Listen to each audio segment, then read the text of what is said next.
किसान अकेडमी के online platform के उपर तुहाडा स्वागत है। अज असी जोग्राफी दे यानी कि तुहाडे सोशल स्टडी दे कुछ क्वेश्चन डिस्कस करन जा रहे हैं। अप्रॉक्स 15 के नियर अबाउट क्वेश्चन होंगे। लगभग अपनी सीरीज स्टार्ट हो रही ने सारे सबजैक्ट्स के, क्योंकि ਜਿਹੜੇ भी बैच अपने चल रहे हैं ETT का ਜਾਂ सुपरवाइजर का जिन्हों के भी ਤੁਹਾਨੂੰ GK ਆ ਜਾਂ जोग्राफी ਆ ਜਾਂ सोशल स्टडी ਆ ਉਹ ਸਾਰੇ ही पोर्शन ਤੁਹਾਡੇ ਆਲਮੋਸਟ बैचेस ਦੇ ਵਿੱਚ कवर हो चुके ने। ਤੁਹਾਡੀਆਂ ਥਿਊਰੀ ਕਲਾਸਿਸ कवर हो चुकिया ने, ਤਾਂ 90% ਜਿਹੜਾ ਹੈਗਾ ਸਭ ਦਾ ਹੀ ਕੰਮ ਖਤਮ ਹੋ ਚੁੱਕਿਆ ਥਿਊਰੀ ਦਾ। ਇਸ ਕਰਕੇ ਆਪਣੇ ਵੱਲੋਂ ਜਿਹੜੇ ਟੈਸਟ ਨੇ ਉਹ ਤੁਹਾਡੇ ਸ਼ੁਰੂ ਕਰ ਦਿੱਤੇ ਗਏ ਨੇ। ਜੋ ਵੀ ਬੱਚੇ ਇੰਟਰਸਟਿਡ ਨੇ ਜੁਆਇਨ ਕਰਨਾ ਚਾਹੁੰਦੇ ਨੇ ਬੈਚ ਨੂੰ ਤਾਂ ਅਵੇਲੇਬਲ ਕੰਟੈਂਟ ਉਹਨਾਂ ਨੂੰ ਉੱਥੇ ਮਿਲ ਸਕਦਾ ਹੈਗਾ, ਕਿਉਂਕਿ ਲਾਈਵ ਕਲਾਸਿਸ ਦੀ ਪਹਿਲਾਂ ਵੀ ਕੋਈ ਫੈਸਿਲਿਟੀ ਨਹੀਂ ਸੀਗੀ। ਹੁਣ ਵੀ ਜਿਹੜਾ ਹੈ ਤੁਹਾਨੂੰ ਉੱਥੇ ਜੋ ਕਲਾਸਿਸ ਹੋ ਚੁੱਕੀਆਂ ਨੇ ਬੱਚਿਆਂ ਦੀਆਂ ਉਹ ਸਾਰੀਆਂ ਹੀ ਤੁਹਾਨੂੰ ਉੱਥੇ ਰਿਕਾਰਡਡ ਪ੍ਰੋਵਾਈਡ ਹੋ ਸਕਦੀਆਂ ਨੇ। ਤਾਂ ਜੋ ਵੀ ਬੱਚੇ ਇੰਟਰਸਟਿਡ ਨੇ ਕੋਰਸ ਨੂੰ ਪਰਚੇਜ਼ ਕਰਨਾ ਚਾਹੁੰਦੇ ਨੇ, ਡਿਸਕ੍ਰਿਪਸ਼ਨ ਬਾਕਸ ਦੇ ਵਿੱਚ ਜੋ ਨੰਬਰ ਦਿੱਤਾ ਹੋਇਆ ਕੰਟੈਕਟ ਕਰਕੇ ਕੋਰਸ ਨੂੰ ਪਰਚੇਜ਼ ਕਰ ਸਕਦੇ ਹੋ। ਉਹ ਇਧਰ ETT ਦਾ ਬੈਚ ਆ ਜਾਂ ਫਿਰ ਤੁਸੀਂ ਸੁਪਰਵਾਈਜ਼ਰ ਦੇ ਬੈਚ ਦੇ ਵਿੱਚ ਜਾਣਾ ਚਾਹੁੰਦੇ ਹੋ ਤਾਂ ਦੋਨੋਂ ਹੀ ਬੈਚ ਆਪਣੇ ਚੱਲ ਰਹੇ ਆ। फस्ट क्वेश्चन ਆਪਾਂ ਇੱਥੇ ਸੋਸ਼ਲ ਸਟੱਡੀ ਬੇਟਾ ਇਹ क्वेश्चन ਆ ਜਿਹੜੇ ਸਿਰਫ ETT ਦੇ ਲਈ ਨਹੀਂ ਹੈਗੇ, ਜਿਨ੍ਹਾਂ ਦੇ ਵਿੱਚ ਵੀ ਤੁਹਾਨੂੰ ਸੋਸ਼ਲ ਸਟੱਡੀ ਆ ਰਹੀ ਹੈ। ਜਿੱਥੇ ਵੀ ਸੋਸ਼ਲ ਸਟੱਡੀ ਆਊਗੀ ਉੱਥੇ ਤੁਹਾਡਾ ਮੇਨ ਪੋਰਸ਼ਨ ਹੋਏਗਾ ਜੀਓਗ੍ਰਾਫੀ, ਉਹਦੇ ਵਿੱਚ ਵੀ ਇੰਪੋਰਟੈਂਟ ਰਹਿਣਗੇ। ਤਾਂ ਇਸ ਕਰਕੇ ਆਪਾਂ ਸਟਾਰਟ ਕਰਦੇ ਆਪਣਾ ਫਸਟ क्वेश्चन ਆ ਖੇਤਰਫਲ ਪੱਖੋਂ ਭਾਰਤ ਕਿੰਨਵਾਂ ਵੱਡਾ ਦੇਸ਼ ਆ। ਦੇਖੋ ਜੀ ਸਭ ਤੋਂ ਪਹਿਲਾਂ ਤਾਂ ਜੇ ਆਪਾਂ ਭਾਰਤ ਦੇ ਖੇਤਰਫਲ ਦੀ ਗੱਲ ਕਰਦੇ ਹਾਂ ਤਾਂ ਮੌਜੂਦਾ ਜਿਹੜਾ ਹੈ ਭਾਰਤ ਦਾ 3.28 मिलियन स्क्वायर किलोमीटर, ठीक है, मिलियन स्क्वायर किलोमीटर एरिया यानी कि भारत का खेत्रफल आ। ते खेत्रफल के पक्ष तो जे आपां देखिए तो संसार की जिहड़ी परसेंटेज बनता हैगा वो हैगा 2.4%, ठीक है। खेत्रफल के पक्ष तो जे परसेंटेज देखिए तो संसार के वर्ल्ड के परसपैक्टिव के नाल 2.4% आ। ते इस पक्ष तो जे आपां ये देखिए कि भारत किन्ना वड्डा देश आ, तां भारत खेत्रफल के पक्ष तो अपना 7वां वड्डा देश आ। जदों कि जनसंख्या के पक्ष तो क्योंकि भारत की जिहड़ी जनसंख्या हैगी आ जे आपां 2011 की जनगणना के अकॉर्डिंग करते हैं तो 121 करोड़ के नीयर अबाउट सी है ना। तो हुण जे मौजूदा की गल करते हैं तो 139 के जिहड़ा है बिटवीन अपनी जिहड़ी 138-39 करोड़ के आस पास जिहड़ी हैगी अपनी मौजूदा भारत की जिहड़ी जनसंख्या हैगी आ। ते जनसंख्या के पक्ष तो भारत संसार दे विच, ठीक है, दूजा वड्डा देश आ जनसंख्या के परसपैक्टिव तो, ठीक है जी। जो कि खेत्रफल के पक्ष तो किन्ना हैगा 7वां, जनसंख्या के पक्ष तो दूजा वड्डा देश आ। पहला किहड़ा हैगा चीन, क्योंकि संसार दे विच सब तो ज्यादा जनसंख्या कित्थों दी आ चीन दी, ठीक है जी। नैक्सट क्वेश्चन अपने कोल थाल घाट, पाल घाट ते भोर घाट कित्थों दी। इत्थे भोर घाट नहीं दित्ती गई, बट थाल घाट ते पाल घाट देखो मैं तुहानूं पूरा मैप करवा चुकी हां। तुहाडा थ्योरी क्लासेस दे विच पूरा ही जोग्राफी तुहाडी हो चुकी है। तो मैं तुहानूं 2 घाटां करवाइयां सी, एक सीगी पूर्वी पश्चिमी घाट, एक सीगी अपनी पूर्वी घाट, ठीक है। तो यह पासा अपना हैगा भारत के नीचे का मैप के नीचे की आपां गल करते हैं, ठीक है। तो जिहड़ा नीचे वाला आ सीगा पूर्वी घाट का पोर्शन ते आ जिहड़ा हैगा अपना पश्चिमी घाट का हैगा, ठीक है। तो जिहड़ी थाल घाट भोर घाट हैगी बेटा इस पोर्शन दे विच ने, ठीक है। थाल घाट भोर घाट ते पाल घाट, ठीक है, ये जिहड़ियां हैगियां अपनियां पश्चिमी तट दे उपर ने यानी कि पश्चिमी घाट का हिस्सा ने, ठीक है जी। नैक्सट जे आपां गल करदे हां कोंकण तट का विस्तार कित्थे तक आ। कोंकण तट ये भी मैं तुहानूं करवा चुकी हां। जिहड़े साडे तटवर्ती मैदान ने पश्चिमी तटवर्ती खेतर भारत प्रायद्वीपी है, तुहानूं पता होगा प्रायद्वीपी की हुंदा, जिहदे 3 पासे क्योंकि भारत इधरले पासे अरब सागर है, इधरले पासे बंगाल की खाड़ी आ, ठीक है, बंगाल की खाड़ी है ते नीचे साडे हिंद महासागर आ। जदों कोई धरती तीनों पासों पानी दे नाल घिरी होवे तां उहनूं असीं प्रायद्वीपी जां पेनिनसुलर आखदे हां। तां भारत आ जिहड़ा प्रायद्वीपी भारत आ जां आपां कह सकदे हां कि पेनिनसुलर इंडिया, ठीक है जी, पेनिनसुलर इंडिया। जे आपां इहदे एरिया की गल करदे हां, आपां भूखंड कीते सीगे तां इधरला पोर्शन सीगा जिहड़ा ओह आ वालियां तां घाटां ने, जिहड़ा आ वाला पोर्शन आ, ठीक है, वालियां घाटां ने जिहड़ियां असीं थाल घाट भोर घाट की गल कीती।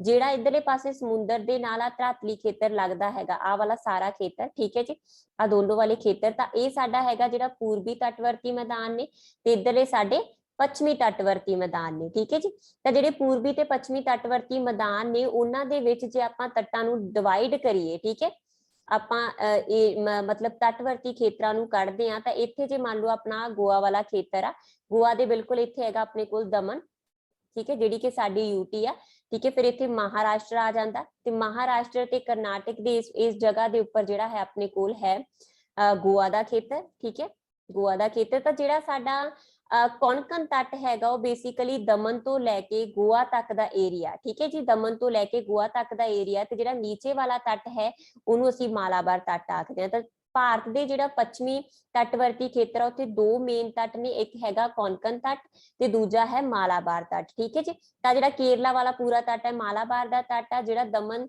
तो लैके गोवा तक का पूरा पोर्शन है हैगा कोंकण तट। ठीक है, तो आंसर अपने कोल दमन तो गोवा। इधरले पासे जे आपां पूर्वी पासे देखदे हां तां अपने कोल जिहड़ा बहुत ही ज्यादा प्रसिद्ध तट हैगा वो तमिलनाडु चेन्नई वाले खेतर दे विच आ कोरोमंडल तट। ठीक है जी, जिथे कि काफी ज्यादा बारिश चक्रवातां दे करके भी ते मुड़दियां हुईयां पौड़ां दे करके भी हुंदी है। नैक्सट क्वेश्चन अपने को तटवर्ती खेत्रां दे विच जनसंख्या किस तरह की हुंदी है। मैं ऑलरेडी तुहानूं तटवर्ती खेतर करा चुकी हाँ। किहड़े खेतर ने? आ वाले खेतर। ठीक है, आ वाला अपने कोल किहड़ा सीगा? वैसटर्न कोस्ट यानी कि पश्चिमी तटवर्ती खेतर। इधर अपने कोल किहड़ा सीगा? पूर्वी तटवर्ती खेतर। ठीक है, ये खेतरां दे विच डेफिनेटली अच्छी जिहड़ी जनसंख्या हुंदी है, संघनी जनसंख्या पाई जाती है। जिहड़ी मेन जनसंख्या बेटा देखो वो भारत दे जिहड़े मैदान ने है ना, उत्तर दे विच जिहड़े भारत दे मैदान बने हुए आ, आपां कहता सिंध दा मैदान आ है ना, जां अपने कोल गंगा ब्रह्मपुत्रा दा मैदान आ, ते तीजा अपने कोल गंगा ब्रह्मपुत्रा वाला मैदान है ना, गंगा नदी का ते ब्रह्मपुत्रा का मैदान। ये तीन मैदान ने अपने को सिंध नदी के द्वारा सिंचिया होया, गंगा के मैदान ते ब्रह्मपुत्रा के मैदान। इत्थे बहुत ज्यादा संघनी जनसंख्या पाई जाती है। इस तो बाद जे आपां गल करदे हां तां साडे जिहड़े पूर्वी ते पश्चिमी तट ने उन्हां च भी काफी संघनी जिहड़ी जनसंख्या वो पाई जाती है। भारत दे विच सब तो ज्यादा खनिज संसाधन आ जिहड़ा ओह किहड़ा मिलदा? बेटा भारत आ जिहड़ा ओह अबरिक दी जिहड़ी हैगी आ प्रोडक्शन दे विच काफी ज्यादा अगे आ। ठीक है जी, तां भारत आ जिहड़ा संसार दे विच लीडिंग प्रोड्यूसर आ कादा? अबरक दा। मीका आखदे आं आपां इहनूं। ठीक है, मीका आखदे आं। ये अधातवी खनिज आ, पहलां तां नॉन मैटैलिक आ। अधातवी खनिज आ मीका, काले भूरे जां सफेद रंग दा एक पारदर्शी पदार्थ हुंदा जिहड़ा कि बहुत छोटियां तहां दे विच टुट सकदा हुंदा। ठीक है जी, ते इहदा प्रयोग आपां बेसिकली इंडस्ट्रीज दे विच करदे आं, उद्योगां दे विच करदे आं मीका दा प्रयोग। ठीक है, ते इस तो बिना जिहड़ा है बिजली दा समान, लैंप दीयां चिमनियां हो गईयां, रडार हो गए, रबड़, हवाई जहाज, ठीक है, मोटर चादरां, इन्हां सारियां चीजां दे लई भी जिहड़ा इहदा प्रयोग कीता जांदा। अबरिक तो आ जिहड़ियां पतलियां शीटां हो गईयां, बिजली दीयां जिवें मोटरां हो गईयां है ना, जां ताप पैदा करन वालियां कोई चीजां हो गईयां, उन्हां दे विच इह यूज कीता जांदा। ते पैदावार दे हिसाब नाल, प्रोडक्शन दे हिसाब दे नाल भारत आ जिहड़ा सब तो अगे है इहदी प्रोडक्शन दे विच। ठीक है, भारत आ जिहड़ा लीडिंग प्रोड्यूसर दे विच है। इनफैक्ट भारत दे जिहड़े तीन दे हैगे ने एरिया, एक हो गया आंध्र प्रदेश। ठीक है, आंध्र प्रदेश, देन आ गया राजस्थान ते देन आ गया झारखंड। ये तीन एरिया जिहड़े हैगे ने भारत दी भी जे आपां गल करिए भारत दा 95% जिहड़ी अबरक हैगी आ वो इन्हां खेतरां दे विच ही प्रोड्यूस कीती जाती है। ठीक है जी, तो एक इंपॉर्टेंट हो सकता डेफिनेटली। देन आ गया अपने कोल कोला। इत्थे ऑप्शन दे विच दिता है। वैसे भारत का सब तो वड्डा जिहड़ा खनिज संसाधन मैं दस चुकी हाँ, भारत लीडिंग प्रोड्यूसर अबरक दा, बट इत्थे अपने कोल खनिज अपने कोल कोला दिता होया तां कि कोला जिहड़ा है अपने कोल रवायती साधना दे विच शामिल आ। काले ते भूरे रंग का जिहड़ा है एक जैविक पदार्थ हुंदा, कार्बन इहदे विच मेन पाया जांदा। ठीक है, कार्बन काफी क्वांटिटी दे विच इहदे हुंदा ते इहनूं ताप दे लई भी आपां यूज करदे हां, मतलब कि ताप पैदा करन दे लई, बिजली पैदा करन दे लई ते रोशनी पैदा करन दे लई, जां होर काफी ज्यादा जिहड़ा है रसोई दे विच जां इन्हां चीजां दे लई आपां यूज करदे हां। इस तों बिना रेल गड्डियां दे विच है ना ते उद्योगां दे विच भी इहदा प्रयोग होण लग गया। ठीक है, ते ये तुहानूं क्लीयर ही होगा कि थर्मल जिहड़ी एनर्जी हैगी आ वो कोले दी हैल्प दे नाल ही पैदा कीती जांदी है। ठीक है जी, तां अपने कोल जिहड़ा है कोले दीयां भारत दे विच मान के चलिए मेन पूरे संसार दे विच मेन 4 किस्मां हुंदियां। एथरेसाइट, वैसे तुहाडा क्लासेस दे विच हो चुका, मैं रिपीट कर रही हां कि हो सकदा तुहाडे लई बेनिफिशियल हो सके है ना। लिग्नाइट, लिग्नाइट नूं भूरा कोला भी आखदे आ बेटा। बिटूमिनस, बिटूमिनस ते पीट। पीट आ जिहड़ा सब तो ज्यादा घटिया किस्म दा कोला हुंदा ਤੇ ਸਭ ਤੋਂ ਵਧੀਆ ਕਿਸਮ ਦਾ ਜਿਹੜਾ ਕੋਲਾ ਹੁੰਦਾ ਐਥਰੇਸਾਈਟ ਆ, ਤੇ ਐਥਰੇਸਾਈਟ ਆ ਜਿਹੜਾ ਭਾਰਤ ਦੇ ਵਿੱਚ ਕਾਫੀ ਜ਼ਿਆਦਾ ਪਾਇਆ ਜਾਂਦਾ। ਇੱਥੇ ਵੀ ਧਿਆਨ ਦੇ ਵਿੱਚ ਰੱਖਿਓ ਕਿ ਜਿਹੜਾ ਕੋਲਾ ਹੈ, ਪੈਟਰੋਲ ਹੈ, ਇਹ ਸਾਰੇ ਹੀ ਤਹਿਦਾਰ ਚਟਾਨਾਂ ਦੇ ਵਿੱਚ ਪਾਏ ਜਾਂਦੇ ਆ, ਸੈਡੀਮੈਂਟਰੀ ਰੌਕਸ ਦੇ ਵਿੱਚ। ਇਹ ਵੀ ਤੁਹਾਨੂੰ ਕਲਾਸ ਦੇ ਵਿੱਚ ਹੋਇਆ ਠੀਕ ਹੈ ਜੀ। ਇੱਕ ਹੋਰ ਚੀਜ਼ ਆ ਕੋਲਾ, ਕੋਲੇ ਨੂੰ ਬਰਿਡ ਸਨਸ਼ਾਈਨ ਵੀ ਆਖਿਆ ਜਾਂਦਾ ਹੈ, ਕਾਫੀ ਇੰਪੋਰਟੈਂਟ ਕੁਐਸਚਨ ਹੋ ਸਕਦਾ। ਤਾਂ ਕੋਲੇ ਤੋਂ ਜਿਹੜਾ ਹੈਗਾ એનર્ਜੀ ਪੈਦਾ ਕੀਤੀ ਜਾਂਦੀ ਹੈ, ਬਿਜਲੀ ਪੈਦਾ ਕੀਤੀ ਜਾਂਦੀ ਹੈ, ਤੇ ਕੋਲੇ ਤੋਂ ਬਿਜਲੀ ਪੈਦਾ ਕਰਨ ਦੇ ਲਈ ਜਿਹੜੇ ਪਲਾਂਟ ਲਾਏ ਜਾਂਦੇ ਉਹਨਾਂ ਨੂੰ ਆਪਾਂ ਕੀ ਆਖਦੇ ਹੈਗੇ ਆ, ਥਰਮਲ ਪਲਾਂਟ। ਠੀਕ ਹੈ ਜੀ, ਥਰਮਲ ਪਲਾਂਟ।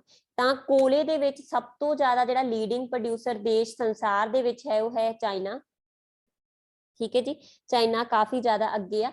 ਭਾਰਤ ਦੇ ਵਿੱਚ ਜੇ ਆਪਾਂ ਗੱਲ ਕਰਦੇ ਹਾਂ ਤਾਂ ਝਾਰਖੰਡ ਦੇ ਵਿੱਚ ਏਰੀਆ ਜਿਵੇਂ ਝਾਰਖੰਡ ਦੇ ਵਿੱਚ ਕਾਫੀ ਜ਼ਿਆਦਾ ਏਰੀਆ ਜਿਵੇਂ ਕਿ ਰਾਣੀਗੰਜ ਹੋ ਗਿਆ, ਝਰੀਆ ਹੋ ਗਿਆ, ਧਨਬਾਦ ਹੋ ਗਿਆ, ਬੋਕਾਰੋ ਹੋ ਗਿਆ, ਹਨਾ, ਇੱਥੇ ਕੋਲਾ ਮਿਲਦਾ। ਇਸ ਤੋਂ ਬਿਨਾਂ ਮੱਧ ਪ੍ਰਦੇਸ਼, ਬੰਗਾਲ, ਦਮੋਦਰ ਘਾਟੀਆਂ, ਇਹਨਾਂ ਦੇ ਵਿੱਚ ਵੀ ਕਾਫੀ ਜ਼ਿਆਦਾ ਜਿਹੜਾ ਕੋਲਾ ਹੈ ਉਹ ਸਾਨੂੰ ਮਿਲਦਾ। ਠੀਕ ਹੈ ਜੀ।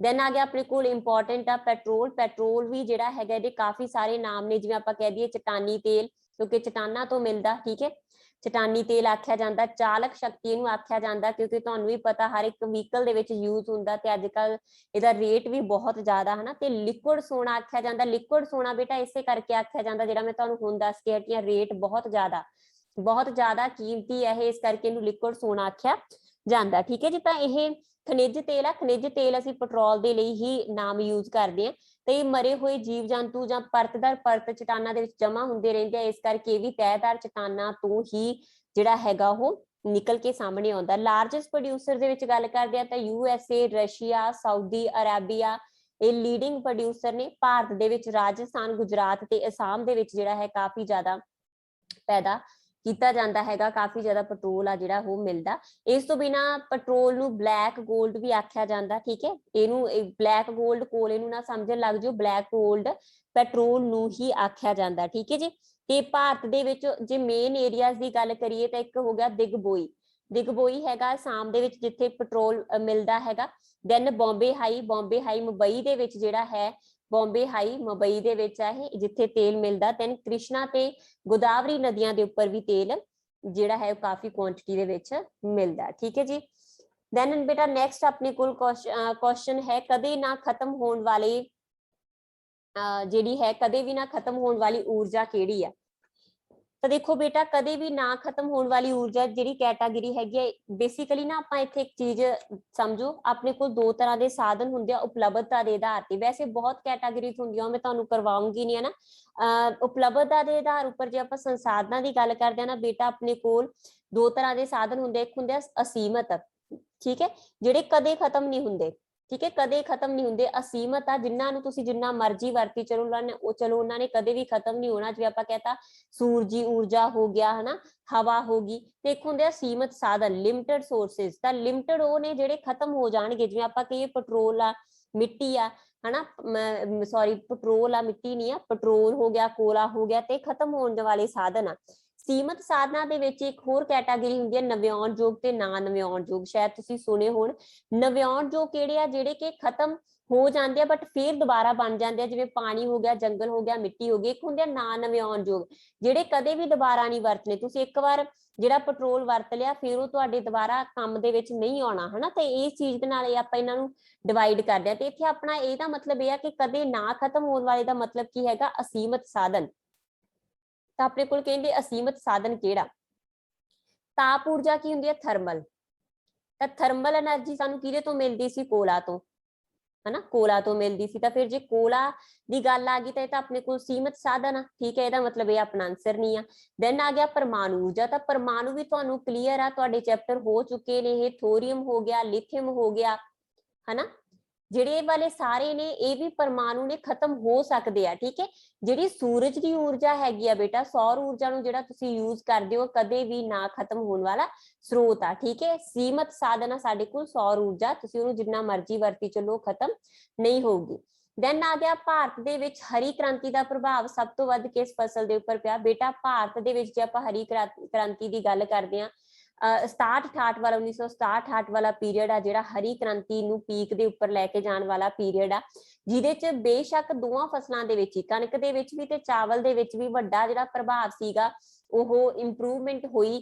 ਜਿਨ੍ਹਾਂ ਦੇ ਇਕਨੋਮਿਕਸ ਦਾ ਵੀ ਟੌਪਿਕ ਹੋ ਚੁੱਕਿਆ ਤੁਹਾਡਾ ਐਗਰੀਕਲਚਰ ਵਾਲਾ, ਤਾਂ ਆਪਾਂ ਉਹਦੇ ਚ ਵੀ ਡਿਸਕਸ ਕੀਤਾ ਨਾ ਕਿ ਹਰੀ ਕ੍ਰਾਂਤੀ ਨੇ ਕਾਫੀ ਜ਼ਿਆਦਾ ਚਾਵਲ ਤੇ ਕਣਕ ਦੀ ਖੇਤੀ ਨੂੰ ਪ੍ਰਭਾਵਿਤ ਕੀਤਾ, ਬਟ ਬਹੁਤ ਜ਼ਿਆਦਾ ਵੱਡੇ ਪੱਧਰ ਉੱਪਰ ਜਿਹੜੀ ਪ੍ਰੋਡਕਸ਼ਨ ਦੇ ਉੱਪਰ ਫਰਕ ਪਾਇਆ ਸੀ ਉਹ ਪਾਇਆ ਸੀ ਨੇ ਕਣਕ ਦੇ ਵਿੱਚ ਤੇ ਪੰਜਾਬ ਤੇ ਹਰਿਆਣਾ ਖੇਤਰਾਂ ਦੇ ਵਿੱਚ। ਠੀਕ ਹੈ, ਪੰਜਾਬ ਤੇ ਹਰਿਆਣਾ ਦੇ ਵਿੱਚ ਹਰੀ ਕ੍ਰਾਂਤੀ ਨੇ ਬਹੁਤ ਵੱਡੇ ਪੱਧਰ ਦੇ ਵਿੱਚ ਕਣਕ ਦੀ ਪ੍ਰੋਡਕਸ਼ਨ ਦੇ ਵਿੱਚ ਆਪਣਾ ਯੋਗਦਾਨ ਪਾਇਆ ਸੀ, ਇਸੇ ਕਰਕੇ ਅਸੀਂ ਇਹਨੂੰ ਹਰੀ ਕ੍ਰਾਂਤੀ ਆਖਿਆ। ਹਰੀ ਕ੍ਰਾਂਤੀ ਦਾ ਸਿਹਰਾ ਜਾਂਦਾ ਹੈਗਾ ਨਾਰਮਨ ਬੋਰਲੌਗ,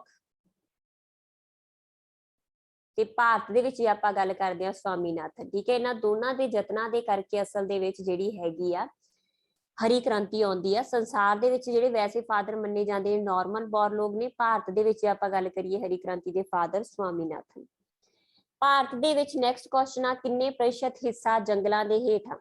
ਬੇਟਾ ਇਹ ਕੁਐਸਚਨ ਸਭ ਤੋਂ ਜ਼ਿਆਦਾ ਡਾਊਟ ਵਾਲਾ ਕੁਐਸਚਨ ਆ ਨਾ, ਕਿਉਂਕਿ ਕਿਤੇ ਤੁਹਾਨੂੰ ਕਿਤਾਬਾਂ ਦੇ ਵਿੱਚ ਦਿੱਤਾ ਹੋਇਆ 24, ਠੀਕ ਹੈ, ਕਿਤੇ ਤੁਹਾਨੂੰ ਦਿੱਤਾ ਹੋਇਆ 21, ਕਿਤੇ ਤੁਹਾਨੂੰ ਦਿੱਤਾ ਹੋਇਆ 22 ਪੁਆਇੰਟ ਸਮਥਿੰਗ। ਠੀਕ ਹੈ, ਜੇ ਆਪਾਂ ਨਵਾਂ ਡਾਟਾ ਦੀ ਗੱਲ ਕਰਦੇ ਹਾਂ ਬੇਟਾ 2019 ਦੇ ਡਾਟਾ ਦੀ ਗੱਲ ਕਰਦੇ ਹਾਂ, ਤਾਂ 2019 ਦੇ ਵਿੱਚ ਜੋ ਡਾਟਾ ਸਾਨੂੰ ਸਾਹਮਣੇ ਆਇਆ ਸੀ, ਫੋਰੈਸਟ ਰਿਪੋਰਟ ਜੋ ਸਾਹਮਣੇ ਆਈ ਸੀ, ਉਹਦੇ ਅਕੋਰਡਿੰਗ ਸਾਡੇ ਕੋਲ ਜਿਹੜਾ ਟੋਟਲ ਏਰੀਆ ਹੈ ਜੰਗਲਾਂ ਦੇ ਹੇਠ ਉਹ ਮੰਨਿਆ ਜਾਂਦਾ ਹੈਗਾ 21.67%। ਠੀਕ ਹੈ ਜੀ, ਬਟ ਟਰੀਜ਼ ਮਿਲਾ ਕੇ ਹੋਰ ਕਾਫੀ ਜਿਹੜੀ ਹੈਗੀ ਆ ਐਕਸਟਰਾ ਹਨਾ, ਜਾਂ ਇੱਕ ਤਾਂ ਇਕੱਠੇ ਜੰਗਲ ਹੋ ਗਏ, ਇੱਕ ਨਾਰਮਲ ਜਿਹੜੇ ਟਰੀ ਥਾਂ ਥਾਂ ਤੇ ਲੱਗੇ ਹੋਏ ਆ ਉਹਨਾਂ ਨੂੰ ਮਿਲਾ ਕੇ ਜਿਹੜਾ ਜੇ ਆਪਾਂ ਕਾਊਂਟ ਕਰੀਏ ਤਾਂ ਆਪਣੇ ਕੋਲ ਜੋ ਕਾਊਂਟਿੰਗ ਆਉਂਦੀ ਹੈਗੀ ਆ ਭਾਰਤ ਦੇ ਵਿੱਚ ਉਹ ਹੈਗੀ ਆ 24.39, ਮਤਲਬ 24 ਮੰਨ ਕੇ ਚੱਲੋ ਅਪਰੋਕਸ, ਹਨਾ। ਤਾਂ ਆਪਣੇ ਕੋਲ ਜਿਹੜਾ ਇੱਥੇ ਐਗਜ਼ੈਕਟ ਆਂਸਰ ਜੇ ਆਪਾਂ ਅਪਰੋਕਸ ਮੰਨ ਕੇ ਚੱਲਣਾ ਹੋਵੇ ਤਾਂ ਆਪਣੇ ਕੋਲ ਇਹਨਾਂ ਆਪਸ਼ਨਾਂ ਦੇ ਵਿੱਚ 23 ਹੀ ਹੋਊਗਾ, ਹਨਾ। ਤਾਂ ਕਾਫੀ ਜਗ੍ਹਾ ਦੇ ਉੱਪਰ ਤੁਹਾਨੂੰ ਆਂਸਰ 22 ਵੀ ਸਹੀ ਮਿਲੂਗਾ। ਠੀਕ ਹੈ, ਆਪਾਂ ਕਿਉਂਕਿ ਆਪਣੇ ਕੋਲ 22 ਆਪਸ਼ਨ ਦੇ ਵਿੱਚ ਨਹੀਂ ਹੈਗਾ, ਇਸ ਕਰਕੇ 23 ਆਪਾਂ ਜਿਹੜਾ ਹੈ ਐਵਰੇਜ ਮੰਨ ਕੇ ਚੱਲਦੇ ਹਾਂ। ਨੈਕਸਟ ਕੁਐਸਚਨ ਆਪਣੇ ਕੋਲ, ਭਾਰਤ ਦੇ ਸਦਾਬਹਾਰ ਵਨ ਵਰਖਾ ਵਾਲੇ ਖੇਤਰਾਂ ਦੇ ਵਿੱਚ ਪਾਏ ਜਾਂਦੇ ਆ। ਕਿੰਨੀ ਵਰਖਾ ਵਾਲੇ ਖੇਤਰਾਂ ਦੇ ਵਿੱਚ ਪਾਏ ਜਾਂਦੇ ਆ? ਤਾਂ ਜਿੱਥੇ ਬਹੁਤ ਜ਼ਿਆਦਾ ਬਾਰਿਸ਼ ਹੁੰਦੀ ਆ, ਯਾਨੀ ਕਿ 200 ਸੈਂਟੀਮੀਟਰ ਤੋਂ ਵੀ ਜ਼ਿਆਦਾ ਬਾਰਿਸ਼ ਹੁੰਦੀ ਆ, ਉੱਥੇ ਸਦਾਬਹਾਰ ਵਨ ਪਾਏ ਜਾਂਦੇ ਆ। ਇੰਨੀ ਜ਼ਿਆਦਾ ਬਾਰਿਸ਼ ਹੋਣ ਵਾਲੇ ਖੇਤਰਾਂ ਦੇ ਵਿੱਚ ਹੋਣ ਕਰਕੇ ਹੀ ਅਸੀਂ ਇਹਨਾਂ ਵਨਾਂ ਨੂੰ ਰੇਨ ਫੋਰੈਸਟ ਵਨ ਜਿਹੜੇ ਹੈਗੇ ਆ ਆਖਦੇ ਆ। ਠੀਕ ਹੈ ਜੀ, ਜਿਹੜੇ ਰੇਨ ਫੋਰੈਸਟ ਨੇ ਇਹਨਾਂ ਦੇ ਵਿੱਚ ਮੇਨ ਰੋਜ਼ਵੁੱਡ ਹੋ ਗਿਆ, ਮਹੋਗਨੀ ਹੋ ਗਿਆ, ਇਬੋਨੀ ਹੋ ਗਿਆ, ਹਨਾ, ਇਹ ਮੇਨ ਦਰਖਤ ਨੇ ਜਿਹੜੇ ਪਾਏ ਜਾਂਦੇ। ਇੱਕ ਚੀਜ਼ ਹੋਰ ਇੱਥੇ ਧਿਆਨ ਦੇ ਵਿੱਚ ਰੱਖੋ ਕਿ ਬ੍ਰਾਜ਼ੀਲ ਤੇ ਜਿਹੜਾ ਦੱਖਣੀ ਅਮਰੀਕਾ, ਬ੍ਰਾਜ਼ੀਲ ਦੱਖਣੀ ਅਮਰੀਕਾ ਦੇ ਵਿੱਚ ਨਾ, ਤੁਹਾਨੂੰ ਸ਼ਾਇਦ ਇਹ ਪਤਾ ਹੋਵੇ ਕਿ ਇੱਥੇ ਜਿਹੜਾ ਐਮਾਜ਼ੋਨ ਬੇਸਨ ਆ, ਠੀਕ ਹੈ, ਵਨਾਂ ਨੂੰ ਐਮਾਜ਼ੋਨ ਬੇਸਨ ਤੇ ਸੈਲਵਾਜ਼ ਆਖਦੇ ਆ। ਇਹਨਾਂ ਵਨਾਂ ਨੂੰ, ਸਦਾਬਹਾਰ ਵਨਾਂ ਨੂੰ ਹੀ ਸੰਸਾਰ ਦੇ ਵਿੱਚ ਕੀ ਆਖਿਆ ਜਾਂਦਾ ਹੈ? ਸੈਲਵਾਜ਼, ਐਮਾਜ਼ੋਨ ਬੇਸਨ ਦੇ ਉੱਪਰ, ਕਿਉਂਕਿ ਐਮਾਜ਼ੋਨ ਬੇਸਨ ਕਿੱਥੇ? ਬ੍ਰਾਜ਼ੀਲ ਵਾਲੇ ਏਰੀਆ ਦੇ ਵਿੱਚ, ਯਾਨੀ ਸਾਊਥ ਅਮਰੀਕਾ ਵਾਲੇ ਖੇਤਰ ਦੇ ਵਿੱਚ, ਤੇ ਇੱਥੇ ਇਹਨਾਂ ਵਨਾਂ ਨੂੰ ਸੈਲਵਾਜ਼ ਦੇ ਨਾਂ ਨਾਲ ਜਾਣਿਆ ਜਾਂਦਾ। ਤੇ ਬ੍ਰਾਜ਼ੀਲ ਦੇ ਜਿਹੜੇ ਵਨ ਨੇ ਬੇਟਾ, ਸਦਾਬਹਾਰ ਵਨ ਨੇ, ਇਹਨਾਂ ਨੂੰ ਲੰਗਸ ਆਫ ਅਰਥ ਵੀ ਆਖਿਆ ਜਾਂਦਾ। ਤੁਸੀਂ ਸੁਣਿਆ ਹੋਣਾ ਪਿਛਲੇ ਜੇ ਟਾਈਮ ਦੇ ਵਿੱਚ ਇਹਨਾਂ ਨੂੰ ਅੱਗ ਲੱਗ ਗਈ ਸੀ ਨਾ, ਕਾਫੀ ਜ਼ਿਆਦਾ, ਉਦੋਂ ਸਾਡੇ এনवायरमेंट ਦੇ ਉੱਪਰ ਫਰਕ ਪਿਆ ਸੀ। ਕਰੋਨਾ ਤੋਂ ਪਹਿਲਾ ਦਾ ਦੌਰ ਹੈ 18-19 ਦੇ ਟਾਈਮ ਦੇ ਵਿੱਚ, ਜਦੋਂ ਬ੍ਰਾਜ਼ੀਲ ਦੇ ਇਹਨਾਂ ਵਨਾਂ ਨੂੰ ਅੱਗ ਲੱਗੀ ਸੀ। ਕਲੀਅਰ? ਤਾਂ ਇਹ ਜਿਹੜੇ ਹੈਗੇ ਆ ਮੇਨ ਆਪਣੇ ਕੋਲੇ 200 ਸੈਂਟੀਮੀਟਰ ਤੋਂ ਵੀ ਜ਼ਿਆਦਾ ਬਾਰਿਸ਼ ਵਾਲੇ ਖੇਤਰ ਆ ਜਾਂਦੇ ਆ। ਜੇ ਅਸੀਂ ਭਾਰਤ ਦੇ ਵਿੱਚ ਗੱਲ ਕਰਦੇ ਹਾਂ ਤਾਂ ਸਦਾਬਹਾਰ ਵਨਾਂ ਦੀ ਤਾਂ ਇਹ ਭਾਰਤ ਦੇ ਵਿੱਚ ਕਿਹੜੇ ਖੇਤਰ ਨੇ? ਜਿਵੇਂ ਅੰਡੇਮਾਨ ਨਿਕੋਬਾਰ ਦੇ ਦੀਪ ਸਮੂਹ ਵਾਲੇ ਖੇਤਰ ਹੋ ਗਏ। ਠੀਕ ਹੈ, ਪੱਛਮੀ ਘਾਟ ਆ ਜਿਹੜੀ ਸਾਡੀ, ਜਿਹੜੀ ਆਹ ਵਾਲੀ ਘਾਟ ਦੀ ਆਪਾਂ ਜ਼ਿਕਰ ਕਰ ਰਹੇ ਹਾਂ, ਪੱਛਮੀ ਘਾਟ ਦਾ ਵਾਲਾ ਏਰੀਆ, ਯਾਨੀ ਪੱਛਮੀ ਏਰੀਆ ਦੇ ਵਿੱਚ। ਠੀਕ ਹੈ, ਤੇ ਅਰੁਣਾਚਲ ਪ੍ਰਦੇਸ਼ ਨੂੰ ਛੱਡ ਕੇ ਬਾਕੀ ਕਾਫੀ ਜਿਹੜੇ ਹੈਗੇ ਆ ਖੇਤਰਾਂ ਦੇ ਵਿੱਚ ਇਹ ਪਾਈ ਜਾਂਦੀ ਹੈ। ਇਹ ਉਹ ਬਨਸਪਤੀ ਆ ਜਿਹੜੀ ਕਿ ਸਾਰਾ ਸਾਲ ਹੀ ਕੀ ਰਹਿੰਦੀ ਹੈਗੀ ਆ? ਹਰੀ ਭਰੀ। ਠੀਕ ਹੈ, 200 ਸੈਂਟੀਮੀਟਰ ਤੋਂ ਜ਼ਿਆਦਾ ਬਾਰਿਸ਼ ਹੈ ਜਿਹੜੀ ਇਹਨਾਂ ਖੇਤਰਾਂ ਦੇ ਵਿੱਚ ਕਾਊਂਟ ਕੀਤੀ ਜਾਂਦੀ ਹੈ। ਠੀਕ ਹੈ ਜੀ, ਦੈਨ ਆ ਗਿਆ ਆਪਣੇ ਕੋਲ ਨੈਕਸਟ ਕੁਐਸਚਨ, ਕੋਣਧਾਰੀ ਜੰਗਲਾਂ ਦੇ ਵਿੱਚ ਜਿਹੜੀ ਕੌਨਫੇਰੀਅਸ ਜੰਗਲ ਨੇ, ਠੀਕ ਹੈ, ਉਹਨਾਂ ਵਿੱਚ ਕਿਹੜੇ ਦਰਖਤ ਨਹੀਂ ਪਾਏ ਜਾਂਦੇ? ਦੇਖੋ ਬੇਟਾ, ਪਹਿਲਾਂ ਤਾਂ ਜਿਹੜੇ ਕੌਨਫੇਰੀਅਸ ਨੇ, ਹਨਾ, ਕੌਨਫੇਰੀਅਸ ਕਿਹੜੇ ਹੁੰਦੇ ਆ? ਜਿਨ੍ਹਾਂ ਨੂੰ ਜਿਹੜੇ ਇਸ ਤਰੀਕੇ ਕੋਣਧਾਰੀ ਹੋਣ, ਜਿਵੇਂ ਪਹਾੜੀ ਖੇਤਰਾਂ ਦੇ ਵਿੱਚ, ਇਹਨਾਂ ਖੇਤਰਾਂ ਦੇ ਵਿੱਚ ਪਾਏ ਜਾਂਦੇ ਨਾ ਇਸ ਤਰੀਕੇ ਦੀ ਬਨਸਪਤੀ, ਜਿਹੜੇ ਇਸ ਤਰੀਕੇ ਦੇ ਕੋਣ ਵਾਂਗੂ ਬਣੇ ਹੋਣ, ਠੀਕ ਹੈ, ਉਹਨਾਂ ਨੂੰ ਆਖਦੇ ਨੇ ਕੌਨਫੇਰੀਅਸ। ਠੀਕ ਹੈ ਜੀ, ਤਾਂ ਇਹਨਾਂ ਦੇ ਵਿੱਚ ਦਿਓਦਾਰ ਆ, ਚੀੜ ਆ, ਨੀਲ ਪਾਈਨ ਆ, ਇਹ ਸਾਰੇ ਹੀ ਇਹਨਾਂ ਦੇ ਵਿੱਚ ਆਉਂਦੇ ਨੇ। ਇਹਨਾਂ ਦੇ ਵਿੱਚ ਜਿਹੜਾ ਨਹੀਂ ਆਉਂਦਾ ਉਹ ਹੈਗਾ ਮਹੋਗਨੀ, ਕਿਉਂਕਿ ਮਹੋਗਨੀ ਆ ਜਿਹੜਾ ਉਹ ਕੀ ਆ ਆਪਣੇ ਕੋਲ ਬੇਟਾ? ਸਦਾਬਹਾਰ ਵਨਾਂ ਦੀ ਕੈਟਾਗਰੀ ਦੇ ਵਿੱਚ ਆਉਂਦਾ। ਇੱਕ ਚੀਜ਼ ਹੋਰ ਧਿਆਨ ਦੇ ਵਿੱਚ ਰੱਖਿਓ, ਜਿਹੜੇ ਕੋਣਧਾਰੀ ਜੰਗਲ ਨੇ, ਠੀਕ ਹੈ, ਜਿਹੜੇ ਕਨਫੇਰੀਅਸ ਨੇ, ਇਹਨਾਂ ਵਨਾਂ ਨੂੰ ਯੂਰੇਸ਼ੀਆ, ਤੁਹਾਨੂੰ ਇਹ ਪਤਾ ਨਾ ਯੂਰੇਸ਼ੀਆ ਕਿਹੜਾ ਪਾਰਟ ਸੀਗਾ ਜਿਹੜਾ ਯੂਰਪ ਤੇ ਏਸ਼ੀਆ ਦਾ ਸਾਂਝਾ ਪਾਰਟ ਹੈਗਾ? ठीक है। यूराल परबत वाला जिहड़ा यूरोप ते एशिया का सांझा पार्ट है उहनूं आखदे यूरेशिया। तो यूरेशिया दे विच कोणधारी जंगलों नूं ही टैगा का नाम दिता गया, यानी टैगा बनस्पति आख्या जाता। कई बार पूछ लेंगे टैगा बनस्पति। तो टैगा बनस्पति नुकीले पत्तियां वाली यह बनस्पति हुंदी है कॉन्फेरियस, ओनू ही ये नाम आ जिहड़ा है, ठीक है जी, दिता गया। एक होर नाम भी हुंदा टुंडरा। टुंडरा जिहड़े ठंडे खेतरां दे विच बनस्पति हुंदी है उहनूं आखदे ने टुंडरा, ठीक है जी, ठंडे खेतरां दे विच जिहड़ी बनस्पति हुंदी है। बट असीं इत्थे गल कर रहे हां कोणधारी दी, तां कोणधारी नूं टैगा दे नाम नाल जाणिया जांदा, ठीक है जी। तां पर्वती खेतरां दे विच मेन बनस्पति यह पाई जांदी है। नैक्सट क्वेश्चन अपने कोल 11th, गीर वन किन्ना लई प्रसिद्ध है? बेटा गीर वन सब तो पहला तो जिहड़े गीर वन ने हैगे कित्थे ने? गुजरात दे विच, ठीक है। ते सब तो ज्यादा प्रसिद्ध ने एशिएटिक लॉयंस दे लई, ठीक है, एशिएटिक लॉयंस दे लई सब तो ज्यादा जिहड़े प्रसिद्ध मन्ने जांदे आ एशिएटिक लॉयन दे लई, ठीक है। एशिएटिक लॉयन दे लई गीर दे जिहड़े जंगल आ वो मेन ने। इत्थे जिहड़े गीर दे जंगल ने वैसे इत्थे हिरन ते बारासिंगा ये भी मेन पाए जाते हैं, ठीक है। इस तो बिना जिहड़े केरल ते कर्नाटक आ उत्थे हाथी काफी गिनती दे विच पाए जाते हैं। हाथी ते एक सिंग वाला जिहड़ा राइनो हुंदा, एक सिंग वाला गैंडा हुंदा, वो साम दे जंगलां दे विच काफी पाया जाता। ऊंट तुहानूं पता राजस्थान दे विच ज्यादा पाए जाते हैं, ते रन ऑफ कच्छ क्योंकि मारूथली खेतरां दे विच पाए जाते हैं, है ना। तो इस तरीके नाल डिफरेंट डिफरेंट खेतरां दे विच जिहड़ी हैगी इन्हां दी गिनती मतलब मेन एरियाज ने जिथे ये फाइंड हुंदे आ। इस तो बिना काफी बारी बेटा ये भी पूछ लिया जाता कि जिहड़े प्रोजैक्ट स्टार्ट किए गए, जिवें गीर का नाम आया तो मैं इत्थे दसना प्रोजैक्ट गीर स्टार्ट किया गया सी एशिएटिक जिहड़े शेर ने इन्हां नूं लॉयन ने इन्हां नूं बचाउण दे लई 1972 ईस्वी दे विच, ठीक है। 1972 ईस्वी दे विच वैसे थोड़ा क्लास दे विच हो चुकिया बट इंपॉर्टेंट आ मैं इस करके दस रही हूं। प्रोजैक्ट टाइगर स्टार्ट किया गया सीगा 1973 दे विच, ठीक है। ते प्रोजैक्ट राइनो एक सिंग वाला गैंडा जिहड़ा कि ऑलमोस्ट खत्म होने दे कंढे दे उपर आ 1987 दे विच इन्हां नूं बचाउण दे लई प्रोजैक्ट शुरू किया गया सी। ते वल्चर वल्चर ਜਿਹੜੀਆਂ हड्डा रोड़ियां दे विचों खांदियां हुंदियां उन्हां नूं की बोलदे हुंदे आ पंजाबी दे विच क्लीयर नहीं हैगा मैनूं, है ना।